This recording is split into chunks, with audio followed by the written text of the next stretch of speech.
The Taurus New Moon on April 27th will draw us out of a recent time period that has been especially chaotic and full of tensions, strife, anxiety, great challenges and tests, and accelerating, magnified changes that have been happening in current events and amongst world leaders, as well as in our personal lives. And what's great about this Taurus new moon is it will be leading us into a time period that has much greater astrological support for productivity and making effective progress on long term goals and things that we are setting in motion at the beginning of this new lunar cycle that will be initiated with this Taurus new moon. The reason things have been so challenging during this whole first part of 2025 has included astrological factors such as Mars being retrograde and Mercury retrograde and Venus retrograde, and two very powerful eclipses that we had in March. Plus, we've been experiencing Saturn and Neptune coming to the end of their cycle, which will be continuing. But we've had an additional factor recently of having to adjust to Neptune entering a new sign of Aries, which is another dramatic change just on top of everything else that's been going on. Now, the Taurus new moon will happen on April 27th with all of the planets moving direct in forward motion. So this is one reason why we have a lot of support for generating productivity and making some short-term goals put in place that are leading towards longer-term goals, making action plans, figuring out what it is you need, what sort of resources do you need, what sort of support or tools or collaborations or community networks of support, whatever it is that you're going to need to build and work towards whatever kind of change or new creative directions that you've come into relationship with in recent times. It's also going to be a powerful new moon for reflection about all of the changes that have been happening in recent months due to these powerful retrograde phases of Venus and Mercury and eclipses. Many of you have likely had dark nights of the soul or had difficult material brought up from the past or present, various anxieties brought up about all the great changes happening all around the world. And perhaps you've had some tests in relationships or just questioning of things. Whatever the case has been in recent months, hopefully, as we come into this new moon in Taurus, you've gained greater clarity for what it is you do want. What is it that needs to be released and let go of from the past? And being able to then focus in on what you do want to create and generating some really productive momentum towards it as we come to the beginning of this new lunar cycle. Hey, I'm Greg Crawford. I'm a professional astrologer and I've been in practice for over 2 decades. The favorite part of my astrological practice is getting to work with people one-on-one in astrology consultations, and my books are open right now. I'm going to put a link below to my scheduler so you can book a session with me. There is a lot to talk about related to astrology right now because of all of the changes that have already been going on this year and how there are so many more changes to come this year and next year. We are entering an extremely monumental period of astrological change that signifies all the great changes that we can feel going on all around the world right now. And right now, with this Taurus new moon on April 27th, we're coming into one of the sweeter spots of the year in terms of this period that has more astrological support for getting in touch with how you are moving with these changes and making some really productive growth going forward. With all these changes going on, one of the great things about a new moon in Taurus is that Taurus is the exaltation of the moon. It is the earthy home of Venus. It's a fixed earthy sign that is solid and stable and ideal for generating creative forms and nurturing long-term growth. Now, the interesting thing about Taurus during the past 7 years is that ever since 2018, Uranus has been in Taurus. And Uranus is this planet of great change and liberation and disruption. And it has been earth shaking the sign of Taurus and creating long term dramatic changes in the Taurus area of our life. And as a result, the new moons and full moons that we've had in Taurus with Uranus also present have been reshaped. Instead of just being really solid and stable the way Taurus normally is, they've brought in much greater innovation, but also instability in some ways and greater likelihood for unexpected change and disruptions. Now, in some ways, that's been very positive because places that we've been stagnant and stuck have been forced open through Uranus being in Taurus. One thing about this new moon in Taurus that's really important to realize is that it is the last new moon in Taurus we are going to experience with Uranus also in Taurus. That's because later this year in July, Uranus will enter Gemini. And although Uranus will come back into Taurus later in the year in November, by the time we get to the next new moon in Taurus next year, Uranus will be back in Gemini and will not be coming back to Taurus. So this is also an interesting time period relating to the Taurus part of your chart to get further in touch with all the changes since 2018 that have come about with Uranus being in Taurus and using that liberating force of Uranus to help generate some innovative, creative solutions. The other thing that's powerful about this Taurus new moon is that it draws us away from two powerful configurations that have been all about and deeply involved in many of the challenges, tests, obstacles, perhaps fears and anxieties, and tests of courage and strength and determination that you have had to face in recent months.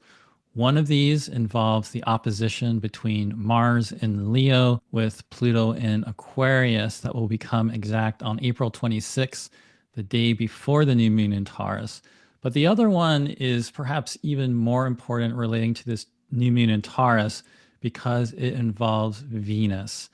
And Taurus is the earthy home of Venus. And so Venus is the lord of this lunation. This configuration has been Venus in Pisces in her exaltation. In fact, moving across the very degree where she is most exalted in the entire zodiac. But Venus hasn't just been in this great place of strength and exaltation. She has simultaneously been forming conjunctions with the north node of the moon and Saturn in Pisces. And in fact, due to her retrograde phase, since the middle of January, she has formed 3 conjunctions with Saturn and 3 conjunctions with the north node of the moon. But in the days leading into this Taurus new moon, we've experienced the final conjunction between Venus and Saturn, and that has just been amplified and magnified due to that conjunction happening pretty much at the same degree as the north node of the moon. This has brought all sorts of tests, perhaps in relationships or obstacles in relationships or obstacles and tests with your creativity, creative directions that you've been trying to go in with your life. It could have brought a sense of limitation and constraint or great melancholy relating to the different things going on in your life. But it's also brought the opportunity to combine that fertile, creative force of love we find in Venus with that cold, solitary, yet wise and ancient realm of Saturn that puts us in touch with long-term, deep senses of time and age and maturity. And while Venus and Pisces can spark hopes for alliances and greater growth and fruitful generation, Saturn tends to take things away or limit things or reduce things. And so the combination, while they have brought tests and challenges, as we come into this new moon in Taurus, you may have become much more clear about what does need to be reduced, what does need to be lessened or perhaps ended or released. And what are those dreams and desires and goals and projects and relationships and creative directions that you now know are solid? They are what you want, they are what you desire, and you now want to enact and formulate long-term plans and goals to make them happen. And so whatever that is, and as you gain clarity for whatever that is, this Taurus new moon is the perfect time, like I said, to get an action plan going, get some short-term goals that lead to long-term goals, make a vision board or any other strategies you have to help you visualize what you want to achieve and focus your mind on that, because we are in a time of great, immense change. During the lunar cycle ahead, Saturn will end up going into Aries towards the end of it on May 24th, making that Saturn Neptune conjunction even more amplified and powerful. And this goes with all the great uncertainty going on around the world, as well as the fact that we are needing to cultivate faith in the unknown and in the mystery as a result. And so this new moon in Taurus is perfect for focusing in on whatever that is, whatever you've gained about that inner sense of purpose and faith in terms of what you want to create with your work and your life, and focusing on making that happen. The other extremely powerful aspect has been the opposition between Mars in Leo with Pluto in Aquarius, and that has been magnified and amplified by the sun in Taurus, forming square aspects with both of them in the week leading into this new moon, and the fact that the waning balsamic dark moon just before this new moon in Taurus will be setting off that Mars and Pluto opposition. This is bringing great fire and passion and power struggles into whatever challenges you have faced with that Venus-Saturn combination that I was just mentioning. But at the same time, as you are getting clarity about what it is you do want, there is all sorts of fire and courage and determination that can be forged within this Mars-Pluto opposition. And you can cultivate greater resiliency through it and greater self-empowerment. I made a couple of videos recently where I went more into the cycles involved in the Mars and Pluto opposition and the Venus and Saturn conjunction. So I invite you to watch those. But essentially that Mars-Pluto opposition is also unusually important because it is also the third and final of 3 Mars-Pluto oppositions we've been experiencing since the beginning of November in 2024, with the second one happening at the very beginning of 2025. Now, as we come into this new lunar cycle, Mars will continue being in Leo for a while, and that Mars placement in Leo is going to accentuate our ability to have this fiery determination of focusing on pursuing and making different goals and dreams happening. And so that is going to ultimately be a big support for taking more assertive action. This is going to be accentuated due to Venus entering Aries at the end of April.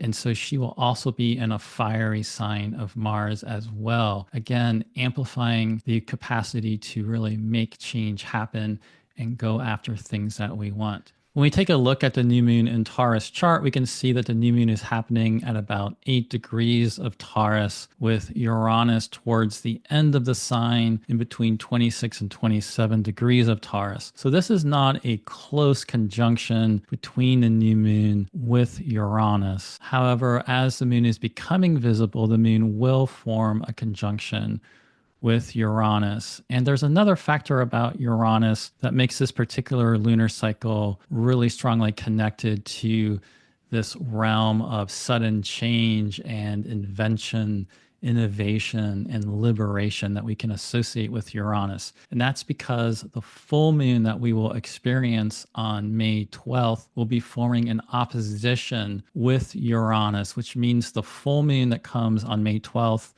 following this new moon is going to have a massive Uranian activation, which could be disruptive and bring unexpected change, but it can also be exciting and help further propel us forward in whatever direction we want to go in. There's something about this time period that is going to really support taking a leap forward. We can see that when we look to where the moon is as the moon is becoming visible, because of course at a new moon the moon is dark and we can't see the new moon, and so it's always important to take a look at what is the moon doing when she actually becomes visible for the first time. So as the moon is becoming visible for the first time, the next day on Monday, April 28th, she is going to be heading into a conjunction with Uranus, which does give a very strong seeding of Uranian liberation, emancipation,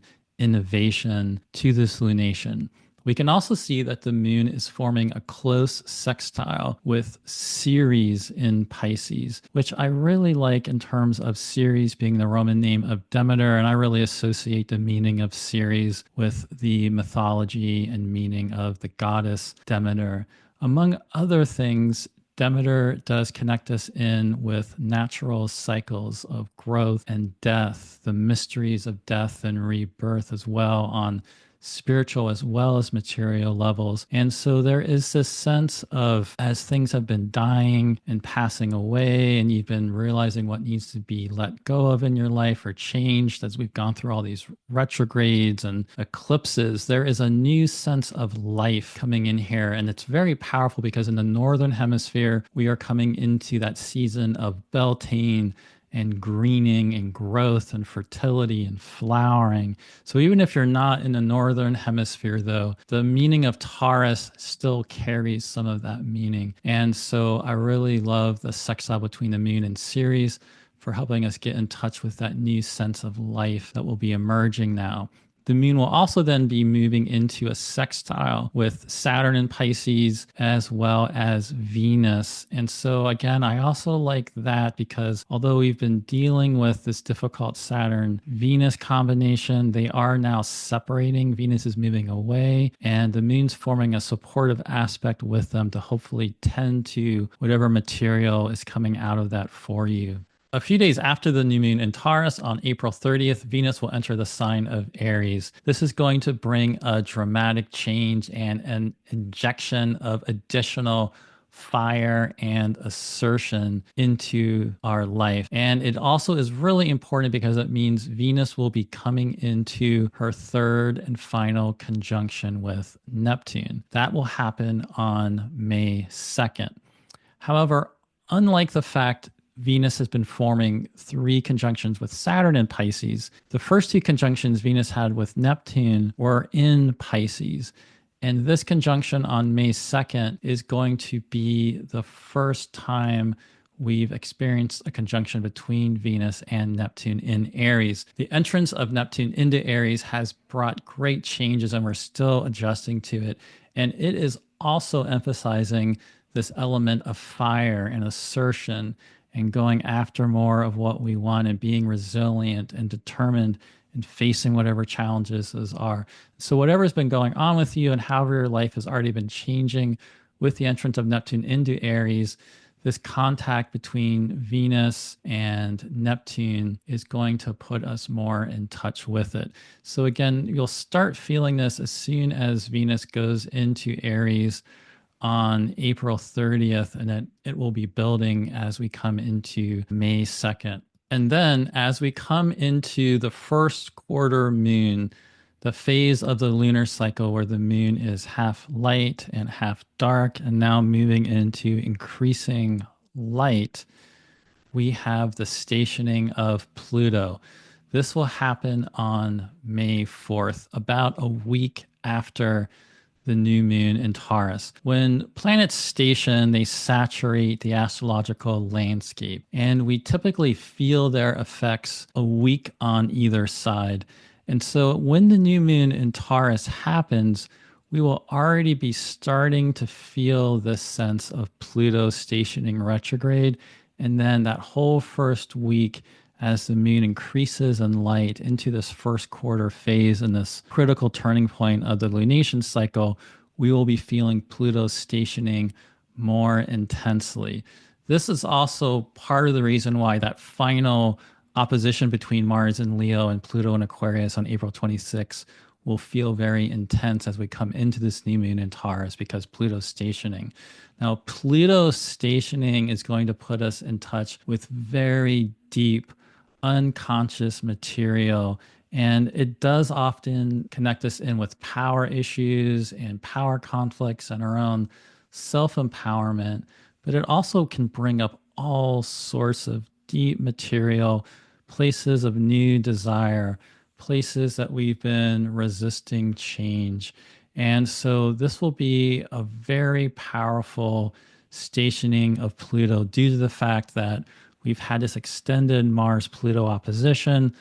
Mars is still only less than 4 degrees away from Pluto when this happens. And so Mars is pulling away from Pluto, but we will still be feeling the after effects of that. Now, one thing that's really helpful with this Pluto stationing is going to be Mercury. And that makes sense because in the Homeric hymn to Mercury, we learn that Hermes is the messenger of Hades. Hermes is moving very fast at this point.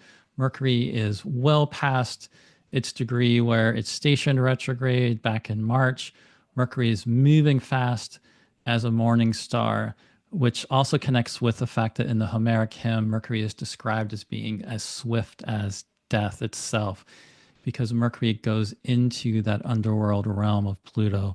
Mercury is this planet that can move into the underworld, back into the overworld. This happens in myth and in our personal lives. It relates to how Mercury is always moving back and forth in between unconscious and conscious realms and helping us to mediate that material.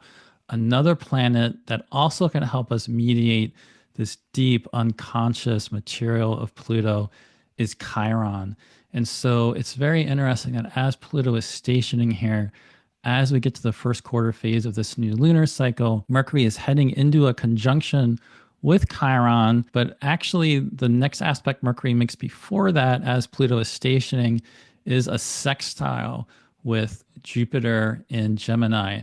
Sextiles are beneficial, harmonious, collaborative. Jupiter is in the sign of Mercury. And so this contact between Mercury and Jupiter can also be very helpful for mediating whatever material is coming up. And so altogether with this Pluto stationing, I think Mercury is going to be a planet that can be especially helpful. And this could be putting us in touch with all sorts of deep material.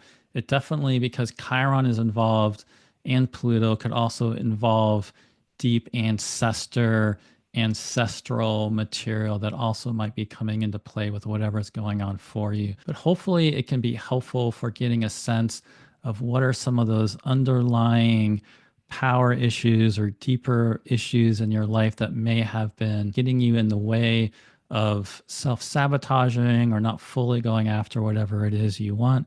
If stuff like that's been happening, it's probably been coming up in recent times with the eclipses and the retrogrades. This, I think, with Mercury's aspects will be really helpful for more fully working through whatever that is. And again, helping you get moving, get going on more solid ground with the changes that you want to create in your life. If you'd like to book an astrology consultation to talk about all of this astrology that's happening and how you can work with it in more empowering ways, I will put a link to my scheduler below so you can book a session with me. My books are open for May. I'll also put a link below to my Patreon community so you can read more about that and join it if you'd like. If you join my Patreon, you get access to certain discounts that I offer. In fact, right now, I have a 25% coupon for consultations with me available to everybody that's supporting me on Patreon. I also put extra material there, such as doing extra videos that I don't put on YouTube, breaking down the astrology for the week ahead with the movement of the moon each day. I also have 2 different monthly classes that you gain access to depending on which tier you join. So you can read more about that below and join it. It would also be helpful for you to like and subscribe to my YouTube channel if you haven't already. It does help my channel a lot if you do that. Thank you for listening. I hope this new moon in Taurus helps put you in deeper touch with whatever fertile, new creative growth has been gestating within you, and you come to deeper realizations about how to set it all in motion.